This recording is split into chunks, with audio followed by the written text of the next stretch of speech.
Well, hey, good morning. If you have a Bible, I'd love for you to turn to the book of Esther. Now, you may need to use your table of contents for that book, and that's okay. God put it in the Bible for a reason. You can use it. So if you need to, use the table of contents, make your way to the book of Esther. That's where we're going to be this morning. While you're turning there, just want to say good morning, happy Thanksgiving. Haven't had a chance to do that. If you're a guest this morning, welcome. We're so glad that you're here. My name is Doug Robinson, and I'm the lead minister here at Sugar Grove Church of Christ, and so we're certainly glad that you're here. Don't think that's on accident. In fact, I'd love to meet you after the service, and so come find me. I'd love to actually buy you coffee this week, hear your story, tell you a little bit about what God's doing here at Sugar Grove, and maybe see if this is a place that God would have you be. I also want to say hi to everybody who's joining us on live stream. We know that a lot of you guys join us that way, especially on a holiday weekend like this. And then this is normally when I say hi to my mom and dad who are watching from Chicago. But I'm going to say hi to someone different this morning, and bear with me because I'm probably going to cry during this part. My grandma lives in Pennsylvania, and my grandma and technology, they don't get along very well, if that makes sense. And God has been incredibly good to me. He has blessed me with an incredible family. And I know for some of you that kind of warms your heart because you know that. And then for some of you that stings a little bit because maybe you don't have that blessing. But I've been very blessed. I have had 4 grandparents who love the Lord. My name is Douglas, and that's after my dad's dad. My middle name is Boyd. That's after my mom's dad. 3 of my 4 grandparents have gone on to be with the Lord. But more, who is what we call my grandma who lives in Pennsylvania, she flew from Pennsylvania to Chicago, then got on a plane with my parents from Chicago and flew to Denver so that they could be together over Thanksgiving. And so more is watching this morning. Oh, here we go. I'm going to start crying. More, I love you, and it's so good to see you this morning. You guys clap for my more.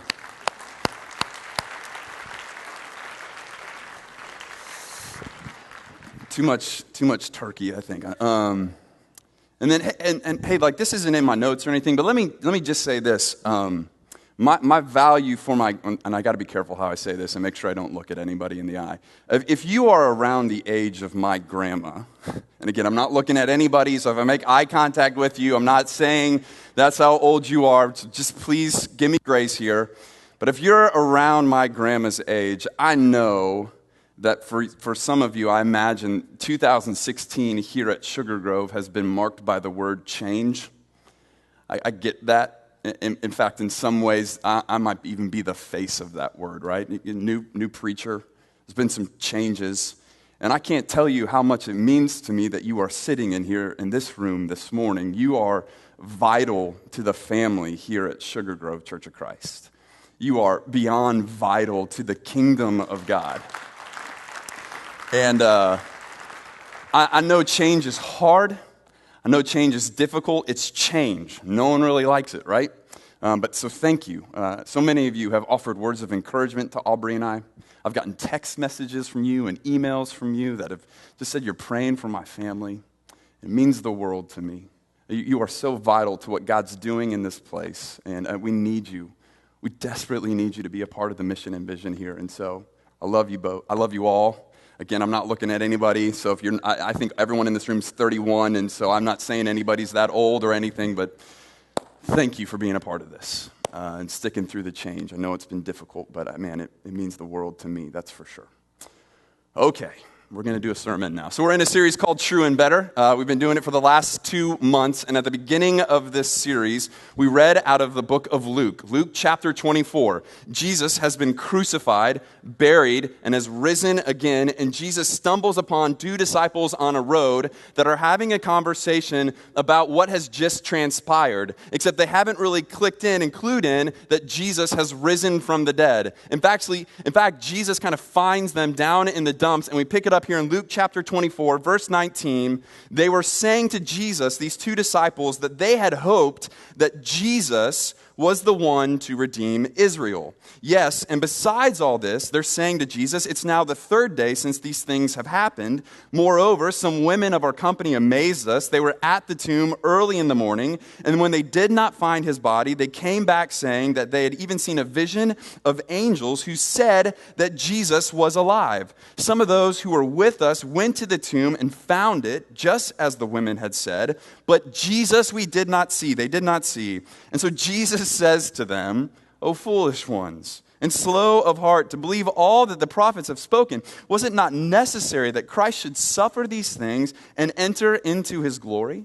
And then, beginning with Moses and all the prophets, Jesus interpreted to them in all the scriptures the things concerning himself. And over the last 2 months, that's what we've been doing here at Sugar Grove Church of Christ. We've been walking through the Old Testament, seeing how everything, first and foremost, primarily points us to Jesus. And so my hope has been a couple of things. One, my hope is maybe you've just been reminded of the beauty of Scripture. We really believe that a next step in a life of transformation is to be daily in the Scripture. And so I hope you've been encouraged by these great stories. I hope you've been reminded to okay, there's something in here. Maybe I should walk into this. Now, for some of you, your next step is going to be opening the Bible once this week, not on a Sunday morning. For some of you, you're going to keep plugging in because you've been walking this way. You've been reading consistently.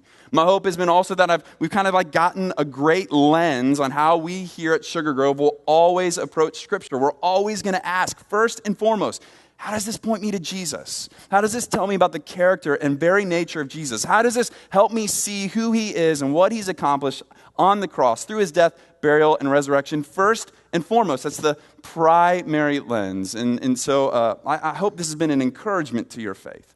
I hope in some ways over the last 2 months, as we've been looking at these characters and seeing how they point us to the true and better who is Jesus, perhaps in some way you've seen a new part of your life come under his reign and rule. That's ultimately our hope, is that we would make much of God, that we would bring glory and honor and worship to him, and that we would encourage the saints to live more under his reign and rule. And if you're not a Christian here this morning, my prayer is that God would save you this morning, that God would redeem you and call you back into his family this morning through the true and better Jesus. Now, if you're an A-type personality, if I just told you this is the last week of True and Better, you right now are going, well, what's the plan for next? What's next? We got to know the plan. I got to know the plan. Well, I got the plan for you. In December, we're going to be starting a new series. It's 4 weeks. We're calling it A Generous God. In our culture, part of the Christmas season is this sense of generosity. People share gifts. People have people over to their home, or they go to parties at someone else's home. There's this common theme of generosity that exists not only within the Christian culture, but within American culture at large.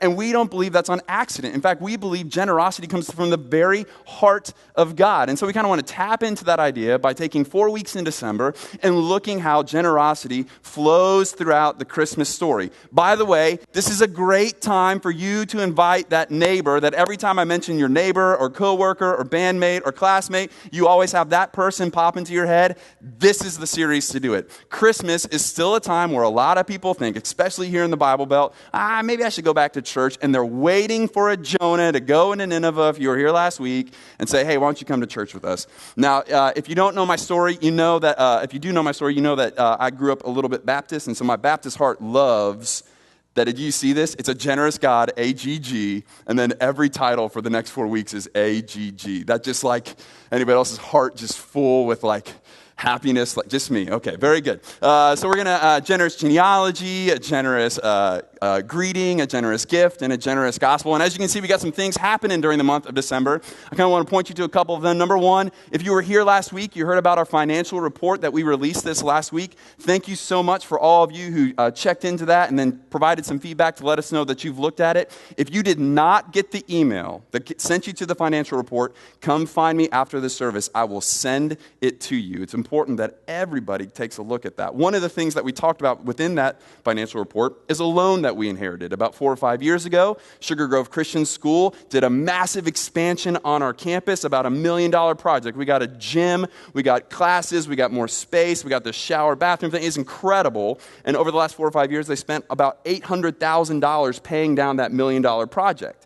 Well, when they closed at the end of the spring of this year, we inherited that loan, and we have about $200,000 left to pay on it. And so some of you guys were asking, hey, are we doing an end-of-year contribution? The answer is yes. It's going to be next week, and it's going to be to help pay down that loan. Here are 2 things that you need to know about Sugar Grove Church of Christ. Number one, we hate debt. We hate it. We think it gets in the way. We don't like it. This is the only debt we have, to praise be to God, right? This whole campus is paid off except for this last $200,000. It's an incredible thing. And so we want to pay off this debt. And so every dollar that goes to paying down the debt next week will then open up dollars that we can plug into things that we want to be about, which is ministry, making much of Jesus, building bridges into our community, seeking life transformation, seeing people come to know Jesus. And so that's going to be December 4th. Then next week, we're going to do our last and final theology, philosophy, and practice statement of the week, of the year, which is going to be on one of our core values, generosity. And then the week after that, Ugly Sweater Christmas Day. Raise your hand if you own an ugly Christmas sweater. Oh man, it's going to be like 7 of us wearing one of these. Some of you got one. If you don't have one, you need to go get one and wear your ugly Christmas sweater to church that Sunday. We're going to do like a contest or a photo booth. I'm not sure yet, but you need to wear that ugly Christmas sweater. By the way, that's the Sunday to invite your neighbor, because Christmas this year falls on a Sunday morning. And so if they're coming to church, and maybe it's been a while since they've come to church, December 18th is the one to do it. Tell them to put on their ugly Christmas sweater and come join us. And then that Sunday morning on Christmas, we are having church. It's 9 to 10, short service, and then we'll send everybody out. So that's the plan. Back to true and better. I swear at some point I'm getting to a sermon this morning. I promise, guys. Okay. So this morning we're going to talk about Esther. Now, the book of Esther is kind of an interesting book. Number one, God isn't mentioned in the book. The name of God is nowhere to be found in the book of Esther. But what the author wants for us to see is, though his name is not there, his hands are all over the events that are taking place. God is moving. His will is being accomplished for the glory of his name and for the goodness of his people. And so we're going to see that in this story that God is moving in a powerful way. And then we're going to meet 4 main characters this morning. And the first main character is King Reyes. Now, I said that name wrong, but you don't know how to say it right, so don't judge me. King Reyes, in chapter number 1, here's what he's doing. He's throwing an incredible party. Incredible party. In fact, if you go and read Esther chapter 1, it's a little bit PG-13, to be quite honest with you. This party goes on for 180 days. 180 days. At the end of the 180 days, he decides to throw another party where he involves everybody within the kingdom. And the whole point of the party is to bring glory and honor to his name, for him to be able to brag about all that he has and all that he can accomplish. Now, when he does this, towards the end of the party, he invites his queen to come out so that he can show her off as well. And the queen says, no. Well, the king's advisors, they just let him know, hey, if you're trying to show off how powerful you are, the queen saying no to you doesn't really look good on you. And so he dismisses the queen. So now there's no queen to be had, and the king is looking for a new queen within his kingdom. And so he calls all the beautiful women within his kingdom to come to the palace so that he might find a new queen. And it's in Esther chapter 2 that we meet our next 2 main characters. Now there was a Jew, this is Esther chapter number 2, verse 5. Now there was a Jew in Susa, the citadel, whose name was Mordecai. This is main character number 2.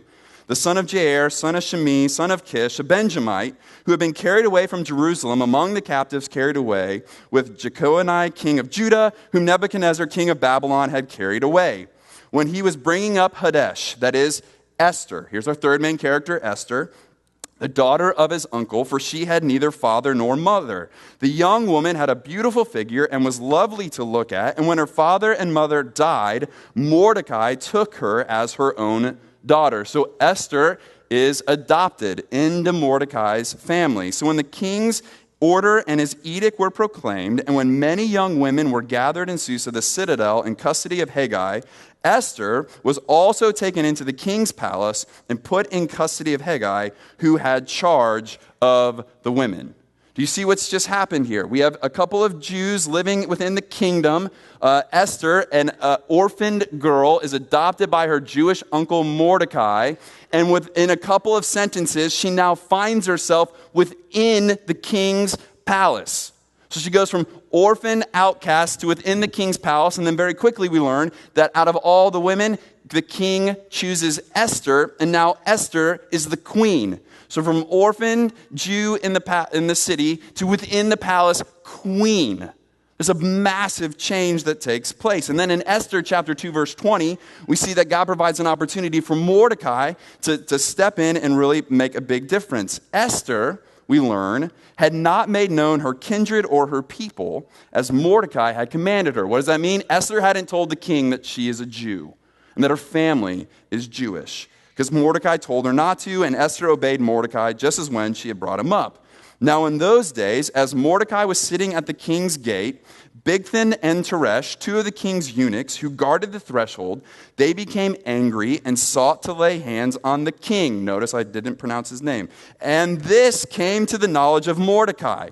And he told it to Queen Esther, and Esther told the king in the name of Mordecai. When the affair was investigated and found to be so, the men were both hanged on the gallows. And it was recorded in the book of the Chronicles in the presence of the king. Things are happening here. Are you still with me? The king looks for a queen. He finds Esther. Esther's uncle just saved the king's life. So the king kind of owes Esther's uncle Mordecai a big one, right? They've gone from outside the kingdom to inside the kingdom, and within the kingdom, saving the king. Things are happening. Things are moving. God's moving here. And then finally, we meet our fourth and final main character in Esther chapter 3, verse number 1. After these things, King Ahasuerus promoted Haman the Agagite, the son of Hammedatha, and advanced him and set his throne above all the officials who were with him. And all the king's servants who were at the king's gate, they bowed down and paid homage to Haman, for the king had so commanded concerning him. But Mordecai did not bow down or pay homage. Then the king's servants who were at the king's gate said to Mordecai, "Why do you transgress the king's command?" And when they spoke to him day after day, and he would not listen to them, they told Haman in order to see whether Mordecai's words would stand, for he had told them that he was a Jew. So everybody is bowing down to Haman, who's been made high in command within the kingdom, except for Mordecai. And when they ask Mordecai, "Why do you not bow down?" he says, "Because I'm a Jew." And a good Jew knows that there are no other gods except for the one great and glorious God. And so he's not going to bow down to Haman.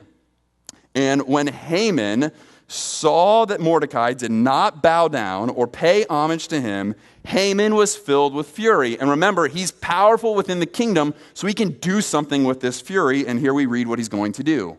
He disdained to lay hands on Mordecai alone. That wasn't enough for him. So as they had made known to him the people of Mordecai, Haman sought to destroy all the Jews, the people of Mordecai, throughout the whole kingdom of Ahasuerus. He's going to try and destroy all the Jews. Now, you got to remember, with the Jewish people, there's history. So this isn't just like a genocide that's going to take place. This is actually Haman butting against the very promises of God. What have we been talking about throughout True and Better? God is consistently making promises and covenants to his people, and they all involve the Jewish people succeeding. So when Haman says, "I'm going to destroy the Jews," don't just think that's a terrible thing. Think he is actually butting up against the very promises of God. And if Haman succeeds, if Haman destroys the Jews, then God's promises do not come true, and he is not a God to be worshipped. This is a huge deal. This is a huge conclusion that Haman has come up against.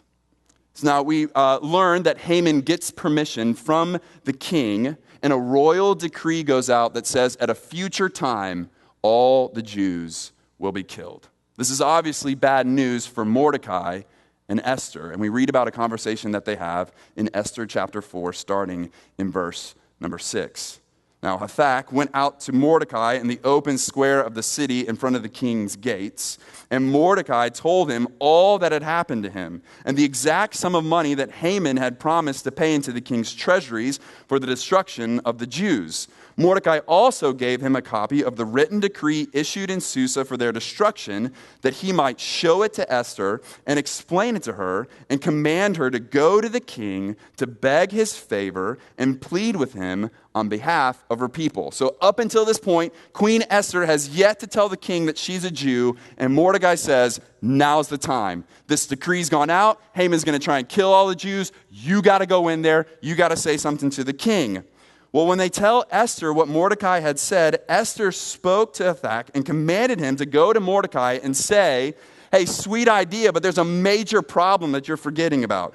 all the king's servants and the people of the king's provinces know that if any man or woman goes to the king inside the inner court without being called, there is but one law to be put to death, except the one to whom the king holds out the golden scepter so that he may live. But as for me, I've not been called to come into the king these 30 days. So, hey, this is a really sweet idea. I love it, Mordecai. But the problem is if I go in to the king's presence without him calling me, I'm dead, except on the off chance that he spares my life. And he hasn't called me in.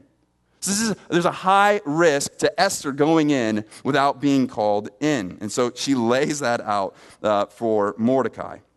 So they told Mordecai what Esther had said, and then Mordecai told them to reply to Esther, "Do not think to yourself that in the king's palace you will escape any more than all the other Jews." And then hang on to this next verse. This is important. We're going to come back to it. "For if you keep silent at this time, relief and deliverance will rise for the Jews from another place, but you and your father's house will perish. And who knows whether you have not come to the kingdom for such a time as this?" Then Esther told them to reply to Mordecai, "Go, gather all the Jews to be found in Susa, and hold a fast on my behalf. And do not eat or drink for 3 days, night or day. I and my young women will also fast as you do. Then I will go to the king, though it is against the law. And if I perish, I perish." Mordecai then went away and did everything as Esther had ordered him. So Esther's decided, I'm going in. I'm going to do as you have requested, Mordecai, and if I perish, I perish. But before we kind of move on to what happens, I don't want us to miss Mordecai's words. Mordecai's got a good word for you and I this morning. In Esther chapter 4, verses 14, did you hear what Mordecai said to Esther? "For if you keep silent at this time, relief and deliverance will rise for the Jews from another place." Relief and deliverance will rise for the Jews from another place. It's at this point that I want to come alongside Mordecai and go, "Listen, Mordecai, I don't know if you've looked around, but the second in command in the kingdom has decided to destroy you. The king has sent out a decree that all Jewish people will be wiped from the face of the earth, and you think that deliverance and relief is coming to the Jews. Bro, look around. Look at our circumstances. We have no hope." What does Mordecai say back to me? "Oh, Doug, see, you've made the mistake. You're rooted in the circumstances. I'm rooted in the promises of God."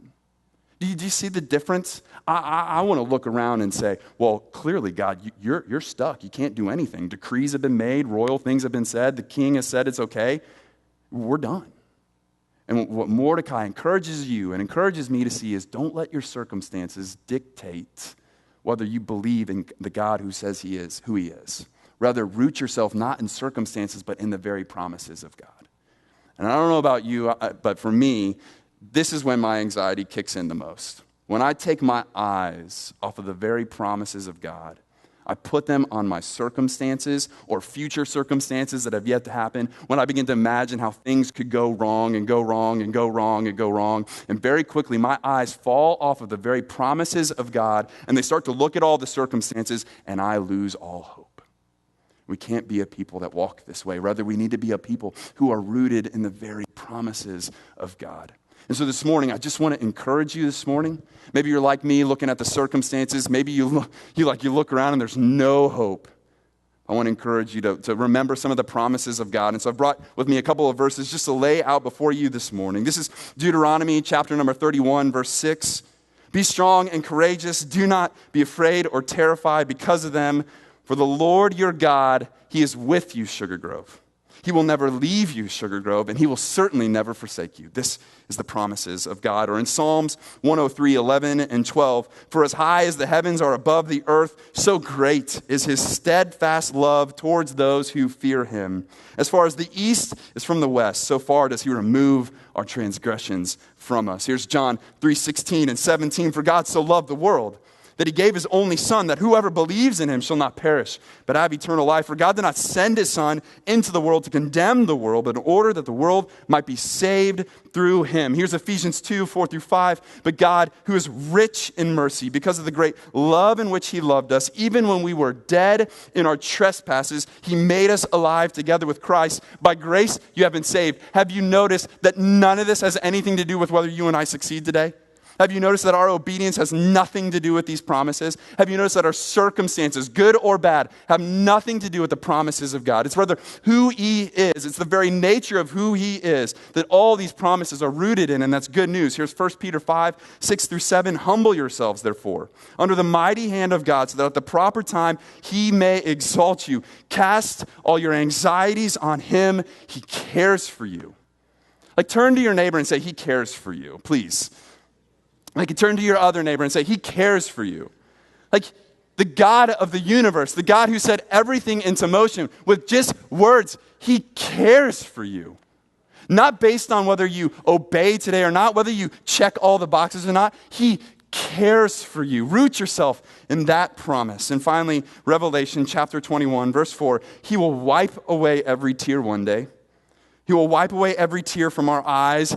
Death shall be no more. There shall be no more mourning, nor crying, nor pain anymore, for the former things have passed away. And we must, like Mordecai, not root ourselves in our circumstances, but rather root ourselves in the promises of God.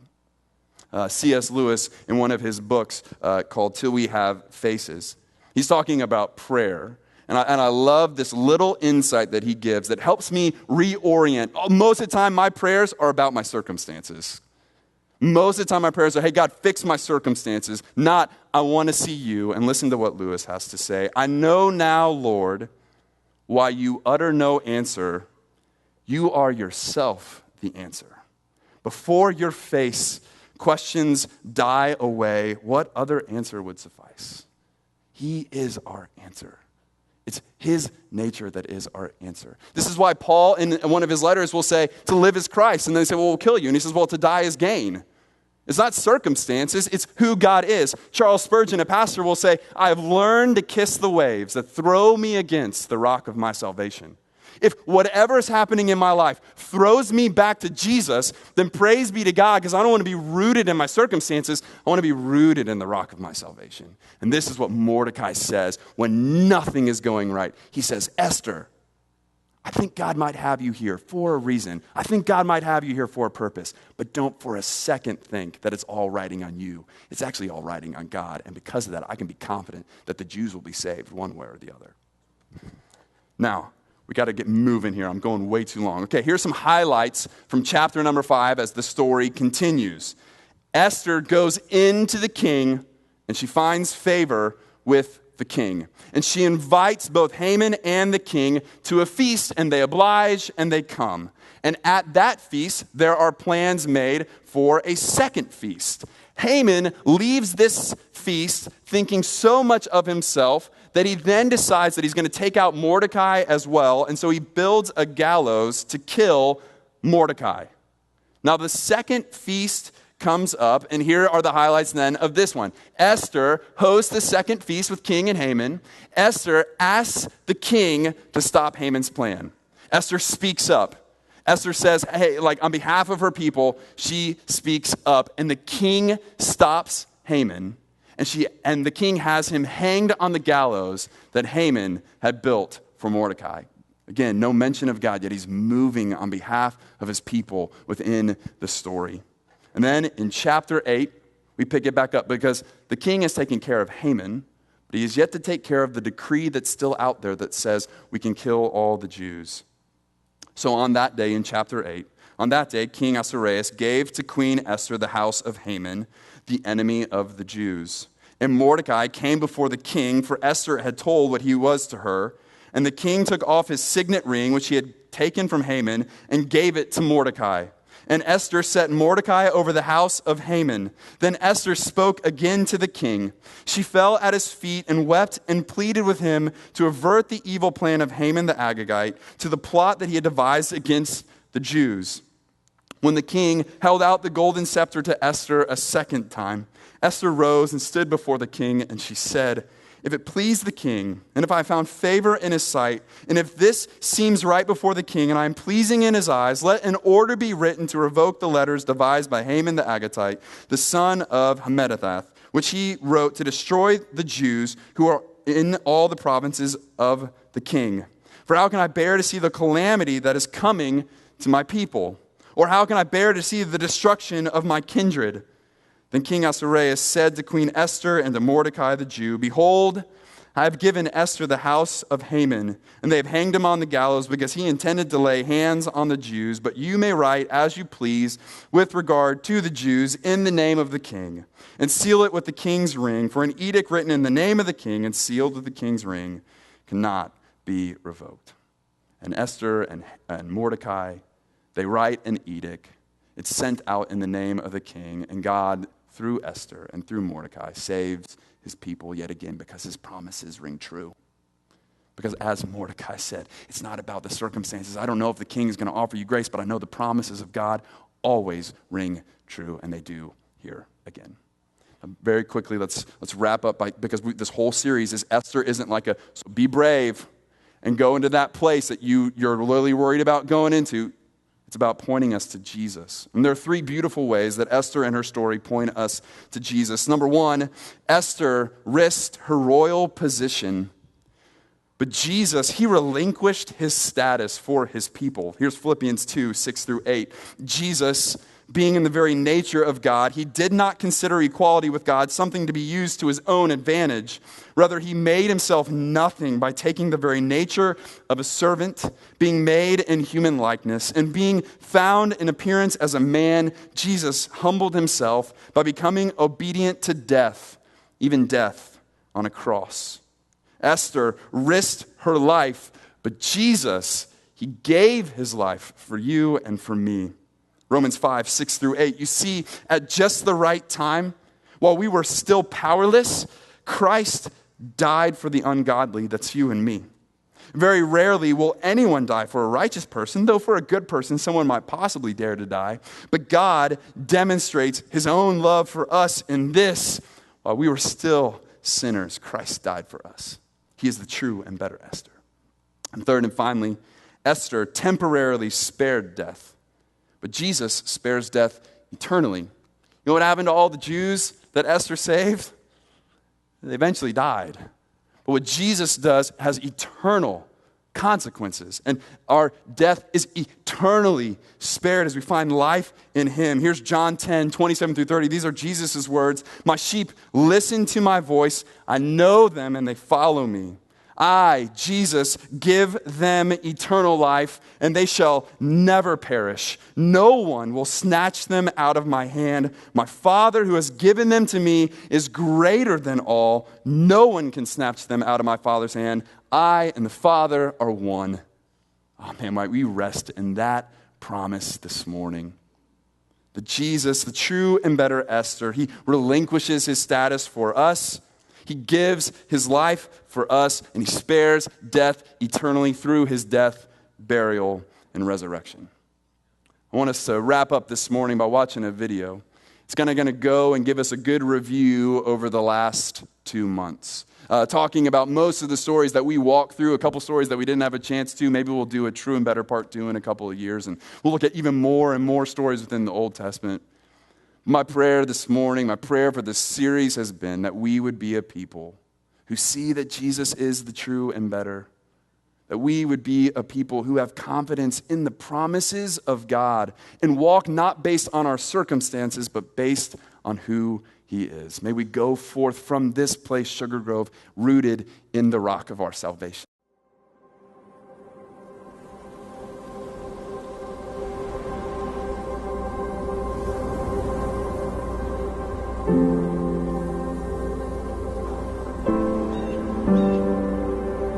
The Bible is not a series of disconnected stories.